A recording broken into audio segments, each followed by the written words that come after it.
मुंबई के पास में Vasai road railway station पर एक टर्मिनस बनेगा, इसकी घोषणा अश्विनी वैष्णव जी के द्वारा कर दी गई है। और ये एक बहुत ज्यादा इंपॉर्टेंट स्टेप है मुंबई के रेलवे इकोसिस्टम को डीकंजेस्ट करने के लिए। ये सिर्फ एक प्रोजेक्ट नहीं है, लेकिन कई प्रोजेक्ट्स की श्रृंखला में से एक पहला जरूरी प्रोजेक्ट है। क्या है सारी कहानी, चलिए समझते हैं।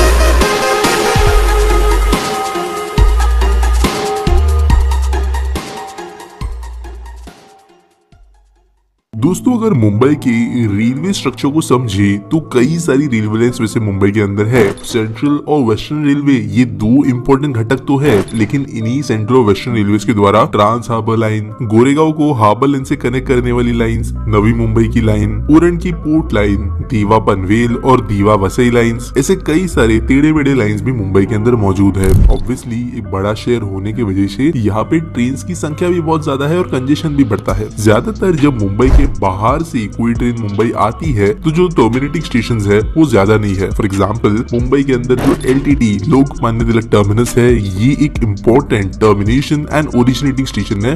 जहाँ पर ये टर्मिनस है, इसके आगे ट्रेन नहीं बढ़ती। सिमिलरली मुंबई सेंट्रल का स्टेशन है, CSMT स्टेशन है और बांद्रा टर्मिनस भी। लेकिन ये सारे शहर मुंबई के एग्जैक्टली बीचों बीच है, यानी कि ऑलमोस्ट पूरा का पूरा नेटवर्क खत्म हो जाता है जब ये रेलवे लाइंस यहाँ पे घुसती है। तब ऑब्वियसली आपको पता होगा मुंबई एक पेनिनसुला है, तो मुंबई में जितनी रेल लाइन आती है उतनी की उतनी जो है उसी डायरेक्शन से वापस जाती है। यहाँ पे दूसरे शहरों की तरह रेलवे का पास थ्रू नहीं होता। यहाँ पे ट्रेन आती है, रुकती है और फिर वापस आगे बढ़ती है। और इसलिए मुंबई वो शहर है पूरे देश के अंदर जहाँ सबसे ज्यादा टर्मिनस है। पास थ्रू स्टेशन तो है ही लोकल ट्रेन को अगर गिन ले तो, लेकिन टर्मिनस की संख्या भी बड़ी है। लेकिन क्योंकि ये शहर के बीच थे, तो ये सारी लॉन्ग डिस्टेंस ट्रेन को ले आना है, वो वेट करेगी क्योंकि ये टर्मिनेट हो रही है। उनका मेंटेनेंस होगा या उनके साइडिंग डिपोज होंगे। ये सब चीजें जो है यहाँ के लोकल ट्रेन नेटवर्क के कैपेसिटी को अफेक्ट करती है। At the same time railway operations को ज्यादा कॉम्प्लिकेटेड बनाती है। इसलिए सुरेश प्रभु जी ने 2013 में कॉन्सेप्ट सामने रखा,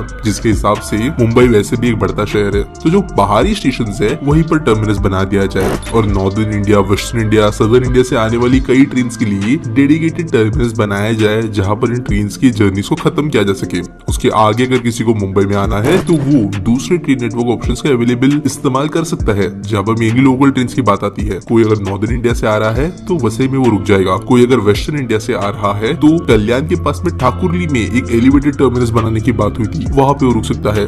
पनवेल में एक नया टर्मिनस बनना था जो सदर्न इंडिया और कोंकण रेलवे की ट्रेन को केटर करता, और इसकी वजह से बहुत ज्यादा कंजेशन मुक्त मुंबई देखने मिलता है ट्रेन के हिसाब से। मेजर फायदा ये होता है कि लोकल ट्रेन की संख्या बढ़ाई जा सकती, और जो कई डिलेज आते हैं मुंबई लोकल ट्रेन नेटवर्क के अंदर, वो मेनली आउट स्टेशन ट्रेन के इंटरफेरेंस की वजह से ही आते हैं, क्योंकि उन ट्रेन का आने जाने का ज्यादा अच्छा टाइमिंग का पंक्चुअलिटी नहीं है। और ये जो वसई का प्रोजेक्ट है, ये बहुत बड़े लेवल पे इस चीज को हल करेगा। कई लोग ये भी कहेंगे कि मुंबई के अंदर ट्रेन आती थी अच्छे से पहले, थोड़ी अब बाहर रुक जाएगी, तो ये बात सच है। लेकिन ये भी बात सच है कि मुंबई शहर बढ़ते बढ़ते वसई के बहुत आगे बढ़ चुका है। तो शहर का एग्जैक्ट सेंटर क्या है और लोग उसके आगे कहाँ ट्रैवल करना चाहते हैं, ये फ्यूचर में चेंज होगा। अब बात करेगी ये स्टेशन वसई का जो है वो कैसे बनेगा, क्या बनेगा, तो देखो 2018 में रेलवे बोर्ड को इसके बारे में प्रपोजल चला गया था। मेनली होगा ये कि यहाँ पे 2 एडिशनल प्लेटफॉर्म्स बनाए जाएंगे वसई रोड स्टेशन पे। इसके साथ साथ जो डेडिकेटेड फ्रेट कॉरिडोर के ट्रैक्स है वो भी बगल से गुजर रही है, तो फ्रेट ऑपरेशंस भी यहाँ पे